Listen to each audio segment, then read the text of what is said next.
Good day everyone, I am Maria Vicky DOMEN, one of the reporter for this topic. So, the topic that assigned to us is about anthropological perspective. So, what is anthropological perspective? So, anthropological perspective focuses on the study of full scope of human diversity and the application of that knowledge to help people of different backgrounds. So, anthropological perspective is very important because it looks at the shared aspect of humanity like language, cultural connection, economics, and curiosity to find common threads. So, what makes anthropological perspective unique? So, unlike other social scientists, anthropologists studied and look beyond the confines of our own society and compare it to other societies past and present. So the holistic, cross-cultural and comparative approach help us to think deeply about other people and cultures. So it also changed our way of thinking about world with a wider appreciation in human experience. So it also allows us to understand how the evolutionary package inherited from our ancestor in today's environment. So we have let's give an example of this. So for example,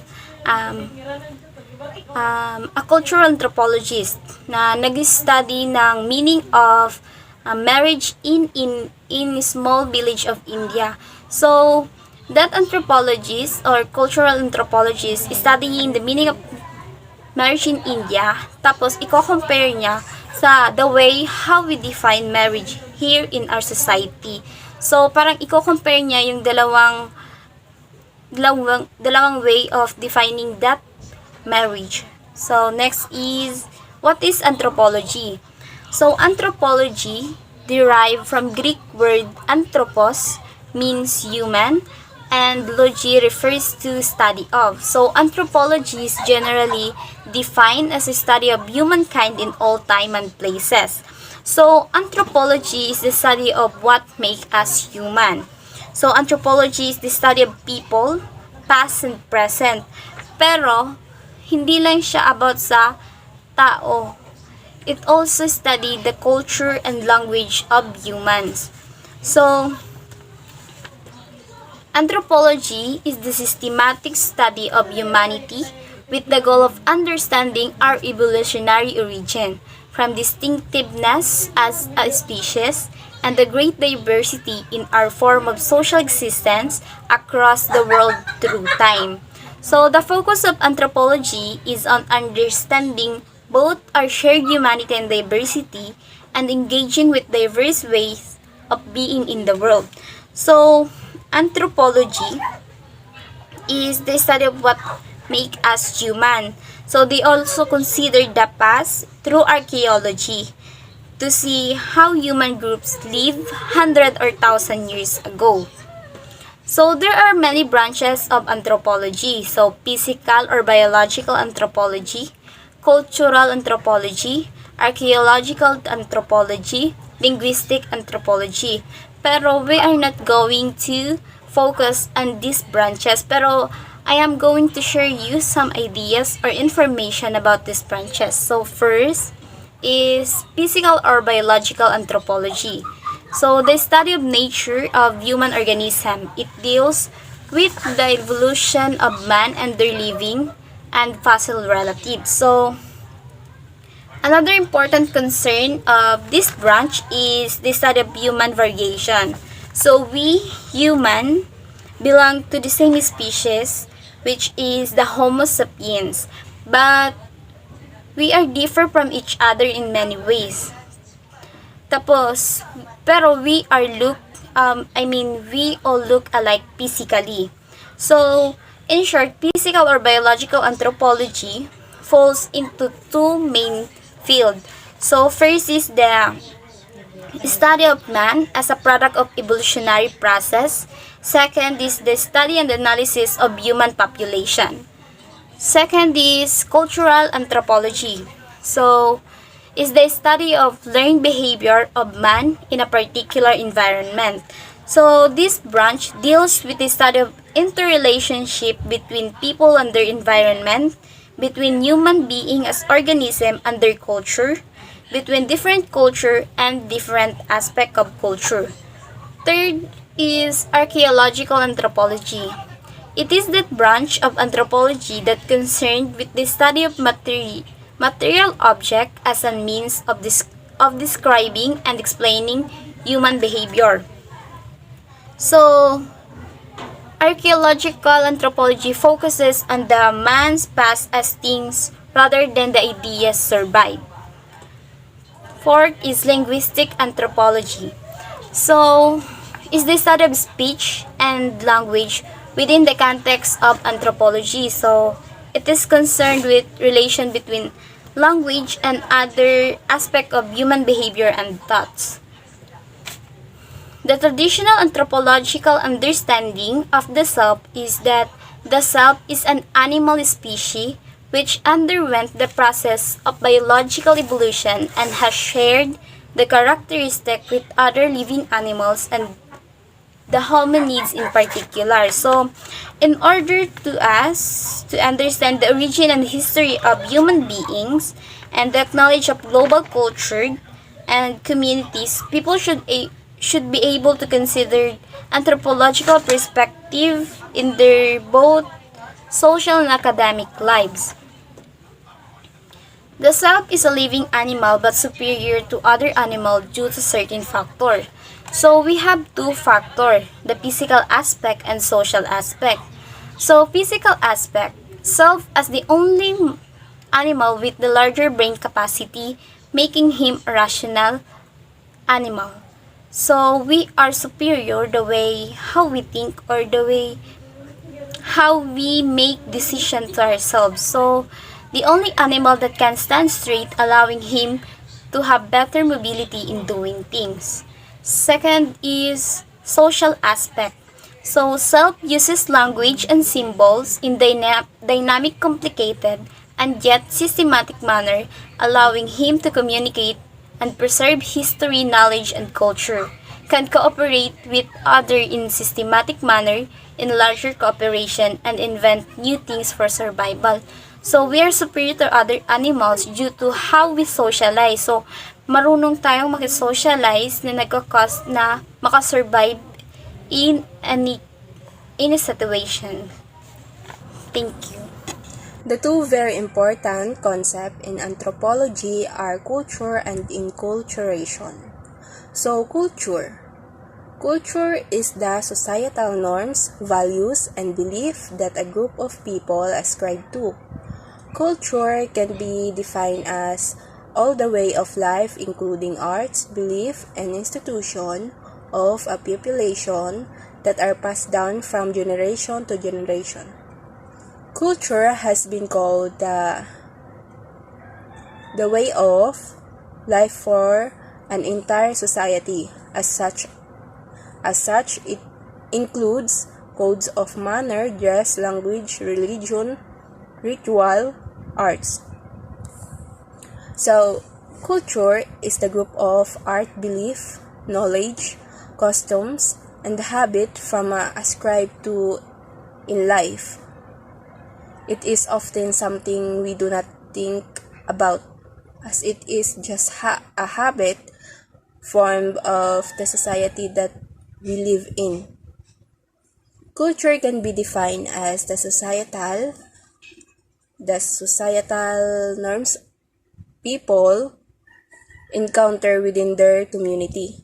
For the example, it is acceptable for many Muslim people for a woman within that culture to be seen with a hijab or head covering. Hence, woman wearing a hijab, it is a culture norm for the Muslim culture. Also, culture is anthropology. In anthropology is a branch of anthropology focused on study of culture variation among human. It is in a contrast to social anthropology, which perceive cultural variation as a subset of position anthropological constant. The portmanteau term sociocultural, both culture and social anthropology traditions.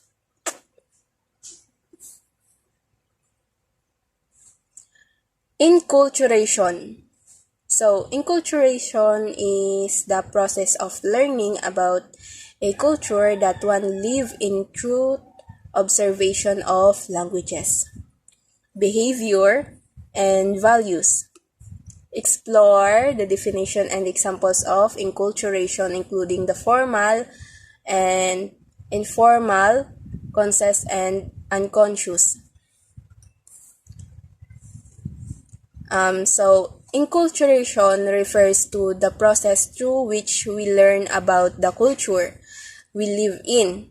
Through inculturation, we learn what the behavior, values, language, and moral and acceptable in our society.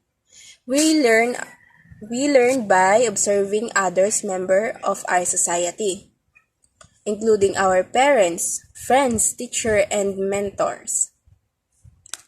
Inculturation provides a means for us to become functional member of our society. So, also inculturation is something that every single one of us have gone through. It's how we learn the rules of our own culture. So, sociologists call this process socialization, because we learn about our culture through interaction with the others. But anthropologists refers the term with the word culture in it, because for anthropologists, the answer is always culture. And inculturation begins in infancy from the minute that we first start teaching child how to behave, act, and think. This is the process of learning your own culture, so it has to begin from when you are a baby. Otherwise, you already have culture. That's all. The self and person in contemporary anthropology. The study of a person in a modern human condition. It explains on how a person develops in an environment based on their surrounding. It also says that a person starts on their development in the womb of the mother, based on how they ate, their language, and their culture. Self-awareness is the ability to focus on yourself and how your actions, thoughts, and emotions do or don't align with your internal standards. It has also self-expressions based on the society or based on the environment. Self-behavior, environment. In order to strengthen the identity of the self, one must be able to grasp the different behavioral orientation. These are concepts that will help situate the self in different behavioral conditions. The four environmental orientation. First, object orientation. Object orientation is a position the self in a relation to the surrounding object. The self should be able to act responsively to the cultural object around. For example, the Tiboli, an indigenous group from South Cotabato, they learn to respect the trees and the lakes, the falls, the animals of this forest. They believe in the spirit of the forest, hence they consider the woods as holy ground, where no leaf should be torn as one walk through. Second, spatial orientation. Spatial orientation is to provide the self with personal space in relation to other people or things. For example, The individualistic society where independence is of utmost importance. Personal space is also emphasized. Third, temporal orientation.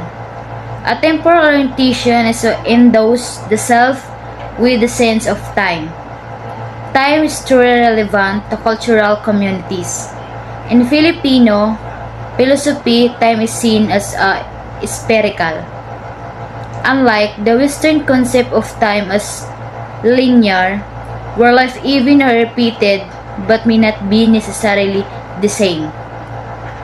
Routinary activity are not considered a repetition of previous activities because these activities will be done at the fill of time. This is particularly true in a rural community where only the self or very few people are involved. In urban communities where time is of the essence and where the Western linear concept of time is a practice, the self must be able to adjust to this temporal orientation. Last, normative orientation. Normative orientation is to provide the self with a grasp of accepted norms in the community. Being on time is a general accepted norm and communal activities in a communities where punctuality is considered a value. Being on time is already a charitable gesture. Likewise, the normative orientation is at the same time providing the self an idea of behavioral which are not acceptable by the community. The self at a very early age must have known that killing, stealing, hurting others, and the like are behavior that should be avoided. The self embedded in culture. This ability to manage the difference between selves is that what makes the self embedded in culture. Psychological anthropologists recognize the thin line that distinguishes the cultural self and the actual self. The ability to include all feelings, thoughts, experiences, biological and psychological constitution, language, and memory. The claim of the self as embedded in culture can only be embraced when the self recognizes its relation to everything else. The complexity of cultural identities of peoples, things, and events shall be recognized and respected by the self. This shows that the self should be not maintained in individualistic, independent, and autonomous entity, but the self should be able to maintain his or her solid cultural reflexive identity in relation to everything and everyone else. One perhaps is the attitude of some indigenous people, especially the IP student enrolled in big university, where they do not want to be recognized as IP, or they do not want to be identified as IP. This may only mean that these students are not proud of their cultural identity. Eventually, this may lead to cultural degradation. Cultural degradation, or more horrible, cultural genocide, means the loss of particular culture due to assimilation or loss of interest. In a larger scale, culture is also lost through continued violence, genocide, inability to respect tradition, religion, beliefs, and the cultural community sense of pride, which are larger the result of globalization. For many decades, the Moros of Mindanao, for example, are continuously starving for the recognition of their cultural identity and self-realization. However, history tells us that both of Moros and dominant culture living in Mindanao are constantly victimized by unending violence perpetrated by various groups.